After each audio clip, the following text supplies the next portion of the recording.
Yeah! Woo! Heck yeah, baby! Rivers gives to Sproles, angling left, has room, 15, 10, 5, jackpot! He got it! He got it! He got it! Touchdown, Antonio Gates! 112 career touchdown catches. That's the most by an NFL tight end all time. I would have hoped that people would have figured it out. I just like to play football. This is Score More with Garrett Sisti. Let's go! Hey, Score Morons! Welcome to another edition of Score More. We're back. Video's back. We're back in business. I know you're not sick of me yet. I know you saw me 2 days ago for After Hours, yesterday for Roundtable, but this is Score More. It's a little bit different, baby. So here we are. We got some things to do today. I've got a spotlight. I'm going to spotlight another thing. So 2 spotlights.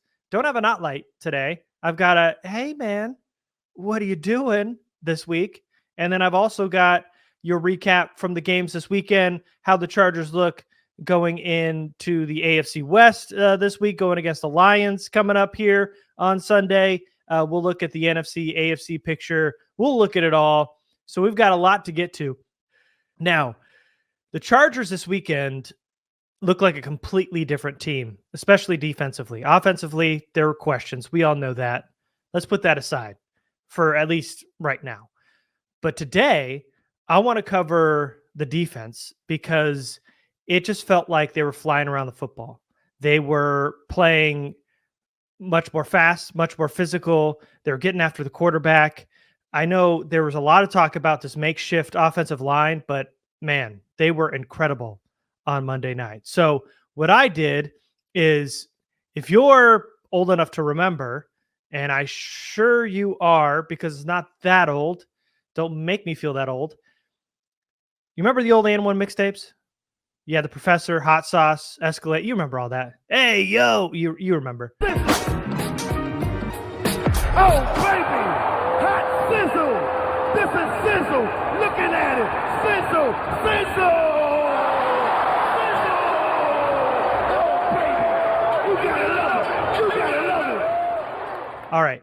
So I put together some of the highlights from the game defensively, from the tackling to the big hits to the sacks to the turnovers. I put it all together, and I put it together with that old And1 mixtape music feel. So I put together my own And1 mixtape for the Chargers defense and just how good they were on Monday night, how they were flying around, how physical they were, and how they got after the quarterback, created turnovers, all that coming right up. I'm not even going to talk over it. I'm just going to play it for you. Here is your Chargers And1 mixtape from Monday night.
You might have already seen this, but it's worth a second look and a second breakdown.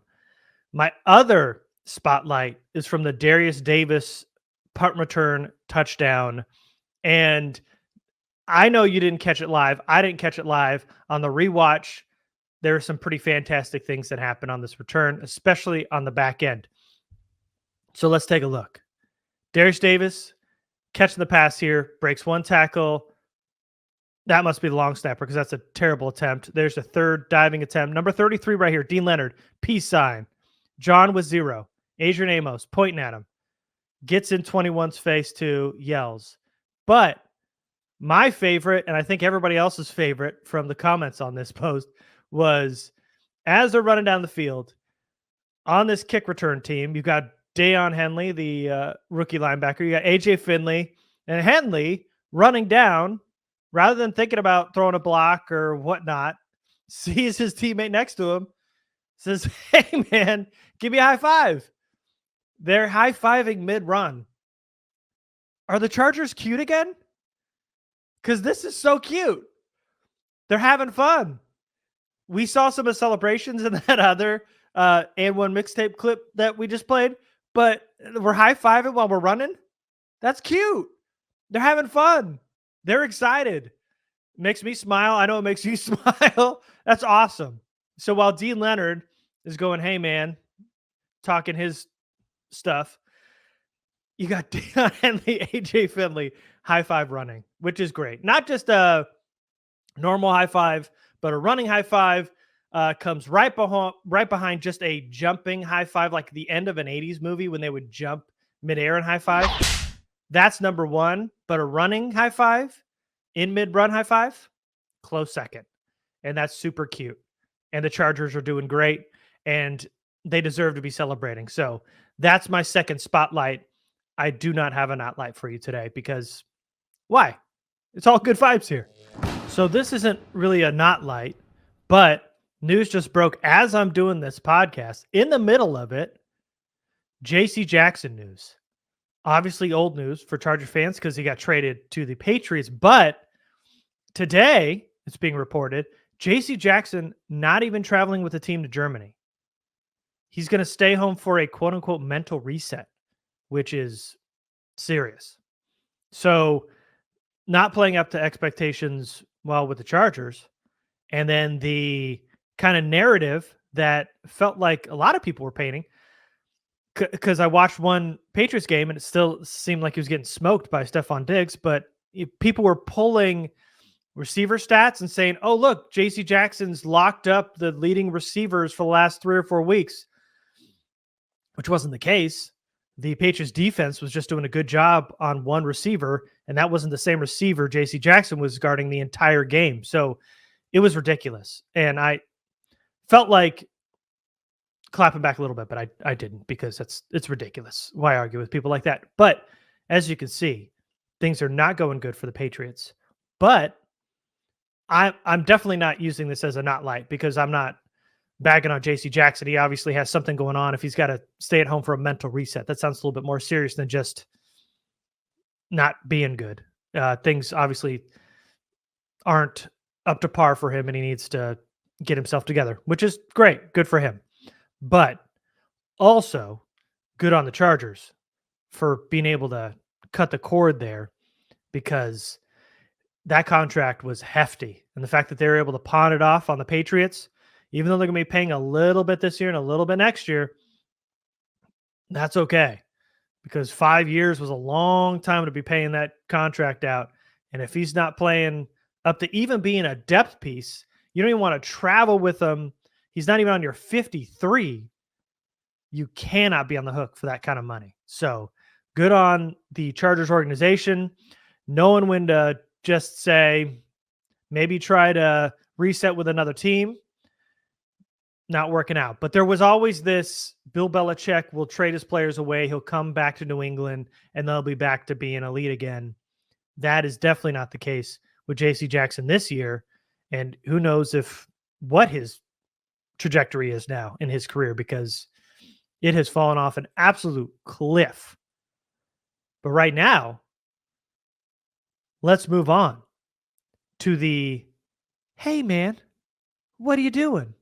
Now, somebody commented last night on the live about the bad tweets we were covering yesterday on Roundtable. Go back and watch that if you want to see it. That there was one thing that almost made my "Hey man, what are you doing?"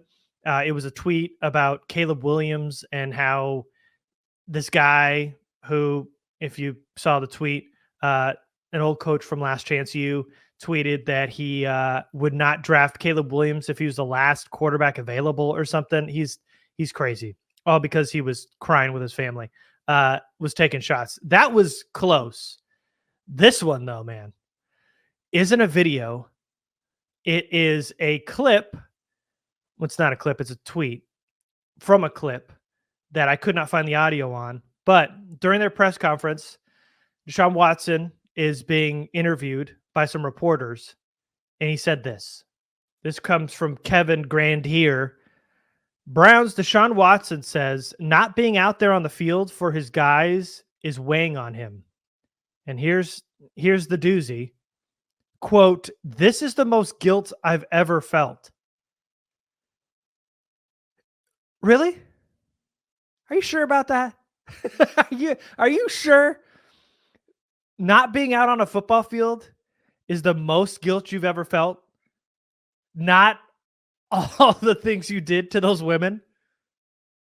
No? This is the most guilt? You sure about that?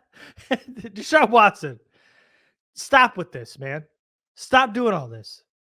Just talking basics. Don't say things like this. You're getting yourself in trouble. You're looking even worse, man. You already look bad, but bad people do bad things. And DeShaun Watson, clearly one of them. And DeShaun Watson, hey, man, what are you doing? All right, we're flying through the show. Love it. Let's move on to these highlights. I'm going to go real quick through these games this weekend. Let's fly through them. Kenny Pickett leads another fourth quarter comeback to get the win over the Titans. Tua and the Dolphins fall flat against the Chiefs in Germany. It is the Joshua Dobbs era in Minnesota after the comeback win over the Falcons. Here's a real-life highlight from the Browns' spanking of the Cardinals. Surprise, surprise. Mac Jones throws another one away for the Patriots. The Saints get one over on the Bears at home, and this Bears fan came straight off Bourbon Street and is absolutely lost. C.J. Stroud gets another W, and the rookie looks impressive for the Texans.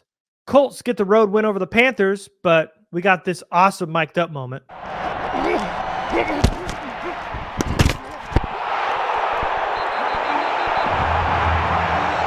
Mic'd up day. Oh, you're mic'd up? Oh, yeah, baby. I destroyed the mic. Yeah, just like they got that whole thing mic'd up.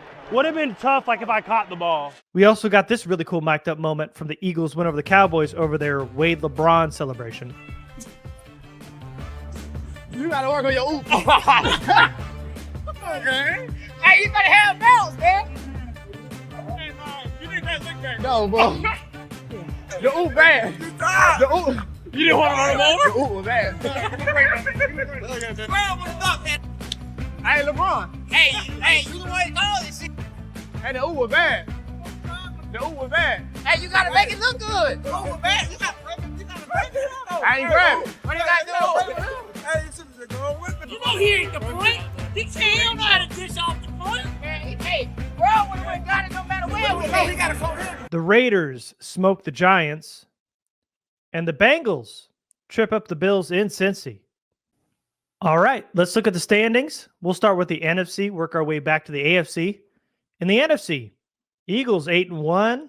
You've got the Detroit Lions at 6-2, who the Chargers are going to be playing this Sunday. This is going to be a big game.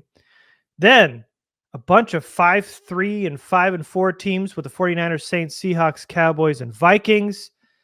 Then you got Commanders and Falcons at 4-5, a bunch of bad teams. Then you've got the Panthers and Cardinals, both with one win. Of course, the Cardinals 1-8, Panthers 1-7, Bears, Giants 2-7. And now to the AFC. Chiefs still up top now, 7-2. They're tied with the Ravens at 7-2. Jaguars 6-2. You've got the Dolphins 6-3. Pittsburgh Steelers, Browns, and Bengals all 5-3. Bills 5-4. You've got the Texans, Chargers, Jets all 4-4. Colts, Raiders 4-5. Titans, Broncos 3-5. And the Patriots, worst in the division at 2-7. Which means at the AFC West, the Chiefs are of course leading at 7-2. Chargers 4-4.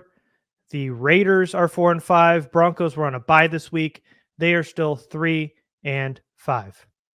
So that does it. Another edition of Score More. Thanks for following along. Make sure to follow us over on Twitter at Score More Pod. You'll see Eddie over there posting some ridiculous stuff over there. Subscribe to the YouTube, everything else. I appreciate you watching. And let's just hope the Chargers score more on Sunday.